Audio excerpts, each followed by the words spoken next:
Tsi pour accompagner les sauts des Allemands. Tiens, Tsi, c'est le nom d'un nouveau podcast. Et même le podcast francophone de Swaski et Combiné Nordique. Chaque semaine, retrouvez résultats, analyses, statistiques et même des interviews passionnantes dans Tsi.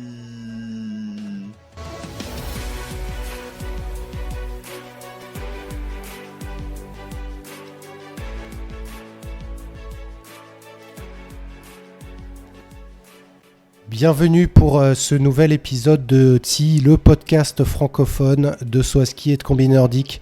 Aujourd'hui, 47e épisode et après le débrief le preview du Swaski masculin et des combinés nordiques, je suis avec Romain Adjok 120 pour aborder la Coupe du Monde de Swaski féminin. Ça va, Romain ? Ça va toujours, Will. Et puis, effectivement, très hâte aussi que la Coupe du Monde féminine commence. D'ailleurs, on peut se demander si un jour elles auront le droit de sauter à Ruka. Pourquoi pas, hein, maintenant qu'elles font du vol à ski. Ça pourrait être aussi sympa d'aller à Ruka. En attendant, on attend Lillehammer patiemment. Un début de saison classique chez les femmes. Exactement, Lillehammer, un tremplin qui est souvent utilisé. C'est une saison, alors je sais pas, j'ai pas compté, mais il y a plus d'épreuves que l'an dernier, où on est à peu près dans le même ordre d'idées. Pareil que toi, j'ai pas compté, mais je crois que c'était de tête, on avait 26 l'année dernière. Et je pense que c'est à peu près équivalent. Et la même répartition aussi, petit, grand tremplin. Il n'y a pas très très peu de changements dans la structure du calendrier par rapport à l'année dernière. Voilà, donc on a hâte que tu nous distilles de tes classements petits et grands tremplins, ça va être très intéressant. Du coup, après Lillehammer, on ira à Engelberg où les femmes retrouveront les hommes. Et puis, c'est la première nouveauté avec une Je tournée t'interromps tout de des deux suite. tremplins. Engelberg, Ouais. Engelberg, c'est déjà une nouveauté. C'est la première fois. Ah, c'est déjà une nouveauté, que- exactement. C'est déjà une nouveauté. Mais effectivement, ça sera bien moins important que ce que tu t'apprêtais à dire. Voilà la première tournée. Alors, en fait, on a eu la tournée de la Saint-Sylvestre l'an dernier avec Villars et Ljubno. On pressentait une tournée complète avec les mêmes tremplins que les hommes. Et en fait, c'est mi-figue, mi-raisin, quoi. On a la moitié. C'est ça, on a une demi-tournée, on a la partie allemande de la tournée qui va avoir lieu. Alors, dans un autre ordre, quand les hommes seront à Oberstdorf, les femmes seront à Garmisch. Et donc, en toute logique, quand les hommes seront à Garmisch le premier, ce sont les femmes qui sauteront à Oberstdorf. Et je t'avoue que j'ai vraiment très très hâte de voir ces épreuves allemandes féminines sur les tremplins de la tournée. Le premier de l'an, l'année dernière, le premier de l'an, c'était Ljubno. Cette année, c'est Oberstdorf. Tu vois, juste rien que dire ça, Ouais, je trouve que l'excitation est plus importante, quoi. exactement. Et puis, les Autrichiens auront le droit à la suite de la tournée. On sera à Villars. Je l'ai dit sur mon Twitter. Je pars du principe que Villars fait partie de cette tournée et je calculerai un classement. Et donc, on ira à Villars avant de s'envoler, encore une fois, comme l'année dernière au Japon. Oui, alors, bah écoute, je te laisserai faire ton classement. Moi, tant que les Autrichiens ne mettront pas Innsbruck et Bischofshofen, il manquera quelque chose. Il y aura un petit, ah, une petite frustration, mais bon, en tout cas, il y aura du saut à ski pendant la période de la tournée chez les hommes et chez les femmes et on se réjouit. Et effectivement, ensuite, c'est le grand vol vers le Japon, les week-ends classiques de Sapporo et Zao.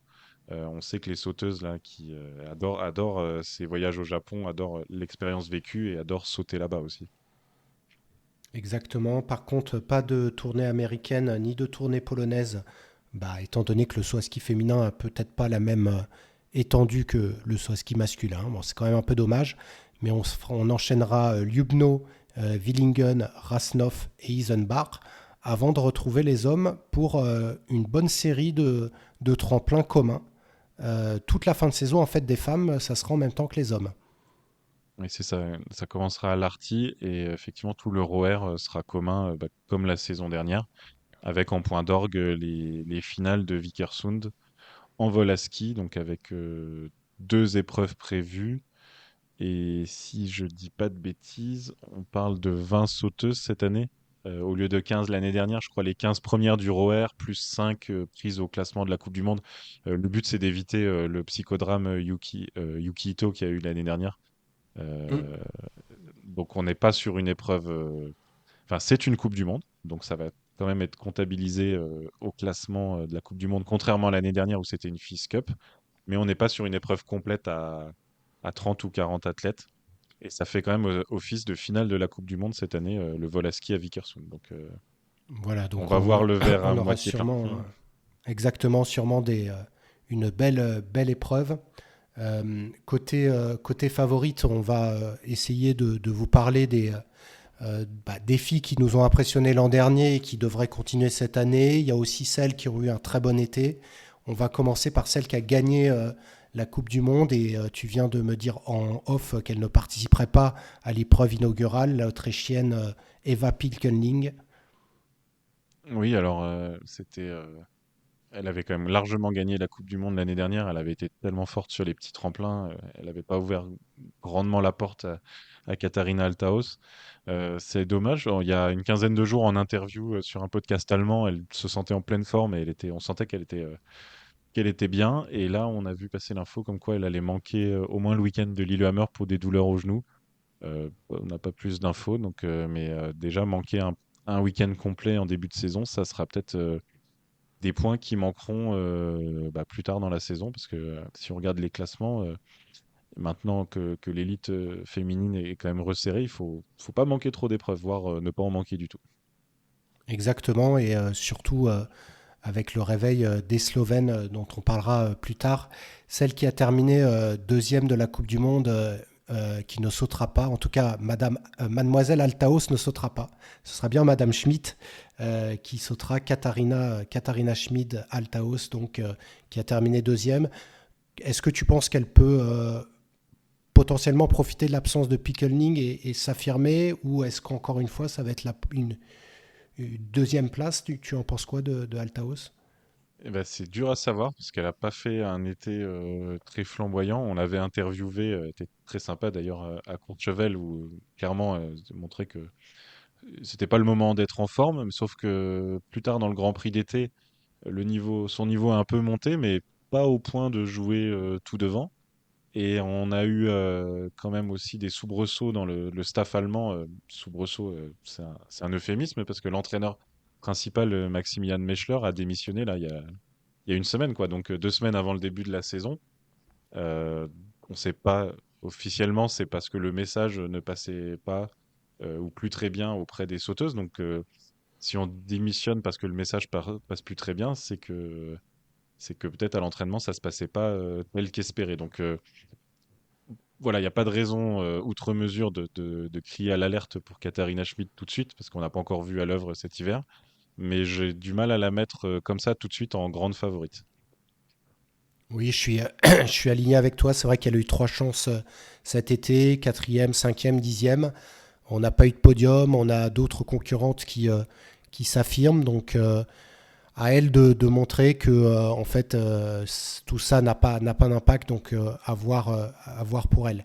Celle qui a terminé troisième, en fait, elle a devancé sa concurrente de seulement 3 points. Mais disons que pour moi, elle fait partie de celles qui peuvent l'emporter cette année. C'est Emma Klinec, euh, qui va potentiellement bénéficier de cette belle émulation d'une équipe slovène qui nous avait vraiment émerveillé cet été. Oui, là, difficile de séparer Klinec et Nika Krishnar. Donc Krishnar était loin au classement l'année dernière. Mais comme tu dis, émerveillé, c'est vraiment le terme. Cet été, elle a gagné 6 des 7 épreuves. Je crois que ça se joue à un point pour gagner 7 des 7 épreuves. Avec des écarts, on en avait parlé lors de nos débriefs, notamment à Courchevel ou même à Stirik, où elle mettait régulièrement 30 points à la deuxième. Donc là, Nika Krishnar, attention. Et Emma Klinec, attention aussi, parce qu'elle était déjà très forte l'année dernière, souvent à la deuxième place, on le rappelle. Mais il semblerait que cet été soit bien passé pour elle. Elle était à la bagarre avec Krishnar sur la fin du Grand Prix d'été. Euh, Bah, ça se... elle a gagné à Kligenthal. C'est elle qui a gagné Voilà, en fait la c'est ça, seule voilà. épreuve que Krishna, exactement. Et elle a fait deux Et ça, deuxièmes places à Rasnov. Donc c'est un voilà. bon ratio, hein. et il y a 2 épreuves de vol à ski pour finir la saison. Vu que donc Vikersund, c'est les finales en mode Coupe du Monde, qui compteront des points pour la Coupe du Monde. Et on l'a vu à l'œuvre, j'ai encore regardé récemment ces sauts de Vikersund l'année dernière. Voilà, c'est la meilleure voleuse du monde, c'est extraordinaire ce qu'elle avait fait à Vikersund. Donc, si elle est à la bagarre au début du ROR, attention pour le gros globe. Exactement. Et pour finir sur les Slovènes, on peut citer la petite sœur Preutz. Si vous avez écouté notre preview des Coupes du Monde masculines, on n'est pas ultra chaud sur les frères Preutz, mais Nika, la petite dernière, pourrait, elle, peut-être rentrer dans un top 5 mondial si elle continue à sauter aussi bien que cet été. Oui, c'est clair. Et puis, le vivier slovène, c'est des noms qu'on commence Katra Komar, Ajda Koznek. Je suis obligé de citer aussi Tina Herzar qui a déjà fait des Mm. merveilles en OPA et qu'on verra peut-être en groupe national par exemple. Elle est jeune, hein, elle a 15 ans, mais ça m'étonnerait pas qu'on la voit en Coupe du Monde aussi cet hiver. Donc voilà, les Slovènes c'est la grosse nation.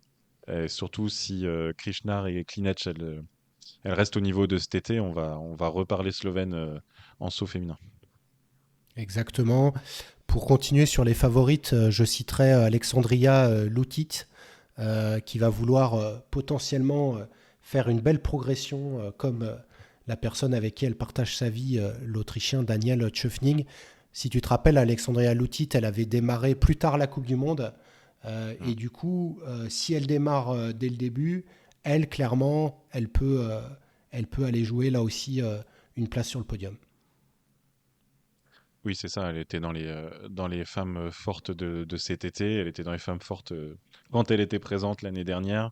On rappelle aussi qu'elle est championne du monde sur grand tremplin. Donc, je pense qu'on va compter sur les Canadiennes avec son acolyte Abigail Strait. Plus en difficulté cet été. Alors, attention, elle était autour des 5, 8e places, mais qui n'a pas fait de podium non plus. Donc, à voir ce que ça va donner. Mais bon, on a toujours plaisir à suivre les Canadiennes. Voilà pour les favorites et on devra quand même citer les japonaises. Tu as parlé de Yuki Ito qui était la meilleure japonaise pendant l'année dernière, huitième de la Coupe du Monde. Cet été, on a retrouvé Sara Takanashi qui termine deuxième. Puis il y avait une flopée de japonaises dans le top 10. Donc une nation qui est assez solide chez les femmes Oui, comme la Slovénie. oui, et Takanashi, qui avait l'air vraiment bien cet été et qui a mis des télémarques. Et il faut aussi regarder des fois un peu dans les détails.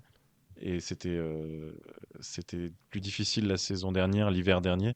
Donc si elle refait aussi des bons télémarques, bah, ça aidera à gagner des places au classement. Donc on va voir ce que ça va donner. Et puis on a cité quand même aucune Norvégienne là dans nos premières minutes. Mm. Mais l'année dernière, c'est Anna Odinström qui était quasiment sur le podium jusqu'au bout. Maren Lundby qui avait fait une saison un peu comment dire, en intermittence. Il y a quand même des chances qu'elle soit là toute la saison. Moi, tu connais ce que je pense de Silje Opset quand elle est en vol. J'espère vraiment qu'elle aura réglé ses problèmes de pile de ski.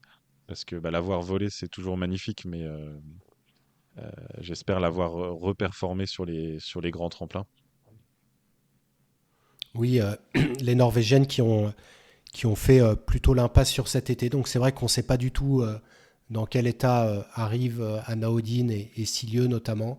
Elles aussi, elles font partie des grandes nations et on a vraiment un niveau très hétérogène. On pourra rajouter Selina Freitag aussi à ce groupe ou bien les deux Autrichiennes, Kreutzer et Kramer, qui devront potentiellement pallier à l'absence de Pickeling.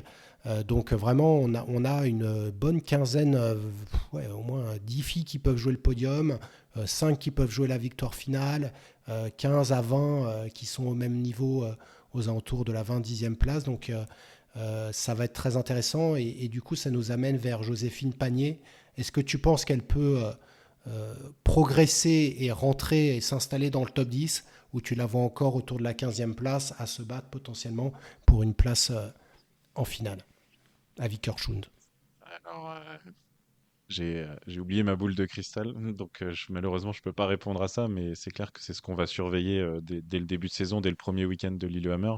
L'année dernière, elle fait une saison très très régulière, autour de la 10-15e place avec des entrées furtives dans le top 10, mais c'est clair que le palier supplémentaire, ça serait revenir jouer on va dire jouer des top 5, voire des podiums. On pense on voit qu'elle en a le potentiel. Et puis c'est vrai qu'il y a peut-être une petite envie ou une grande envie même de retourner à Vikersund. Ça s'est pas passé idéalement l'année dernière. Elle n'avait pas pu voler comme elle l'aurait voulu. Elle a déjà dit en interview qu'elle avait aussi travaillé pour voler mieux en retournant à Vikersund. Donc bah, ça serait la concrétisation qu'on peut souhaiter sur la saison à venir. Exactement, et d'autant plus que Julia Claire sera absente toute la saison. Et donc, potentiellement, Joséphine sera épaulée de Emma Chervé, puisque, à moins que je me trompe, Lilou Zepchi est encore absente des compétitions. Donc, Joséphine doit porter haut et fort le flambeau des équipes maintenant mixtes, masculines et féminines. Et puis, comme on l'a dit, on aura la participation de certains hommes un peu plus tard dans la saison. Oui, Voilà pour... et Emma Chervé qui est pressentie pour être la deuxième française, au moins en début de saison, et Lilou Zepchi qui est encore très jeune, qui continuera, je crois, qui a été annoncé sur le circuit OPA, au moins en début de saison. Ah bah, très bien. Voilà pour cette présentation. Donc on se retrouve à Lillehammer pour les femmes. Vous aurez le débrief donc de la Coupe du Monde féminine toute la saison, et on a hâte de les voir sur les tremplins et de voir comment ces forces en présence se réalisent dans la réalité. Merci à toi, et puis à la prochaine. Ouais, t'as raison de m'interrompre parce que là, tu vois, je regarde, j'ai envie de voir Erin Maria Kvandal. L'année dernière, elle n'était pas tout le temps devant, mais elle a un super niveau. J'ai envie de voir la Finlandaise Rossianao qui était bonne à la fin. J'ai envie d'être triste pour Frida Westman qui s'est re-blessée. C'est clair que là, la saison de Coupe du Monde féminine s'annonce passionnante. Donc, effectivement, on a hâte de débriefer les épreuves ici au micro. Merci, Will. Allez, bye bye.